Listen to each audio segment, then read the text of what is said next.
Bienvenidos y bienvenidas a este espacio educativo. En esta oportunidad hablaremos en torno a la crítica literaria. La crítica literaria, que de manera natural se relaciona con la retórica, la poética y en general con la teoría literaria, consiste propiamente en el ejercicio de análisis y valoración razonada de la literatura o de una o varias obras literarias. Toda crítica literaria debe tener unos aspectos específicos frente a los cuales se debe hacer un abordaje y estudio minucioso. Entre estos encontramos el título, la presentación del tema, un resumen de la obra abordada, la valoración frente a esta obra y una conclusión general. No hay una extensión propiamente delimitada que nos diga cuántas cuartillas debe contener una crítica literaria. El título debemos propender por hacerlo de modo atractivo, pero que esté en concordancia con el texto. La presentación del tema se debe hacer relacionada con aquella delimitación que hago yo principalmente de lo que más me llama la atención frente a la obra leída y frente a lo cual deseo asumir una postura para luego poder dar mi valoración frente a esta y lógicamente hacer un cierre sobre la conclusión. El resumen no es más que uno o varios párrafos a través de los cuales se hace un breve recorrido sobre aspectos relacionados con la obra que van a estar relacionados lógicamente con el tema que he decidido criticar frente a la obra leída. No hay un modelo único de crítica literaria. En ocasiones el enfoque tiene un carácter metodológico y se estudia una obra desde un punto de vista técnico o analítico. Sin embargo, existe también el enfoque subjetivo, en el que un crítico da a conocer su opinión personal en relación con la creación literaria de un autor, que sería el caso de la crítica que nosotros vamos a desarrollar. Para hacer una crítica se debe tener en cuenta también los antecedentes del autor, agregar por lo menos un párrafo que haga alusión a los temas en los que se especializa el autor, el lenguaje que utiliza, la posible relación con otras obras que se puedan relacionar, ya sea de forma directa o indirecta, el propósito o los objetivos que se pueden percibir que tiene el autor al escribir la obra, la organización de la obra, la estructura, la postura asumida frente a la obra por parte del autor, el análisis de los contenidos, el contexto social, cultural, económico o político en el cual se da la obra y la relación que guarda con la misma. Y finalmente no podemos dejar de lado el proceso de redacción atendiendo a los niveles de coherencia y cohesión.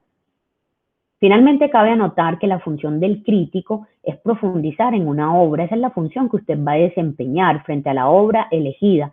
Para ello necesitará comprender un contexto histórico, la vida y las circunstancias del autor, el movimiento al que pertenece la obra, las corrientes creativas que puedan haber influenciado la obra del autor. Con estos y otros elementos antes señalados es que usted va a desmenuzar esa obra literaria y así va a poder obtener como resultado la crítica literaria. Los animo a que observen el siguiente video para profundizar en las características que posee una crítica literaria.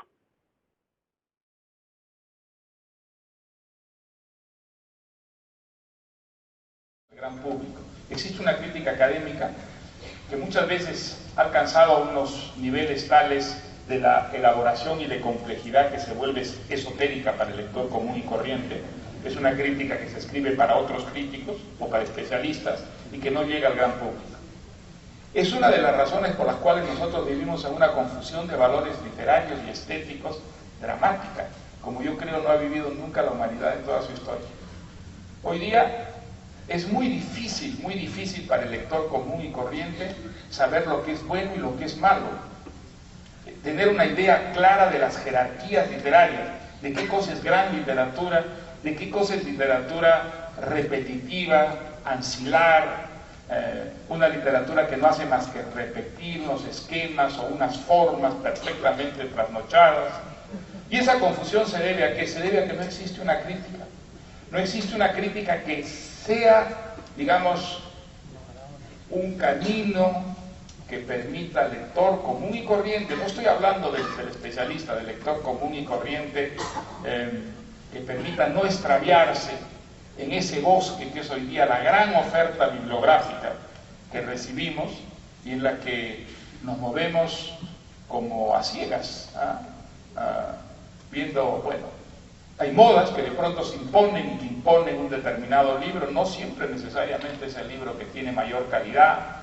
A veces la pura publicidad crea unos prestigios que son, digamos, pasajeros, bastante artificiales, y no rescata y pone en el lugar que correspondería a obras realmente originales.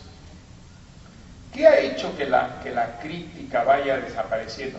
Fíjense que en el pasado la crítica ha sido absolutamente fundamental, precisamente porque servía para establecer esas jerarquías, esos cánones, donde los lectores comunes y corrientes podían más o menos establecer qué cosa era importante, qué cosa era menos importante, qué cosa era entretenimiento totalmente superficial en el campo de la literatura.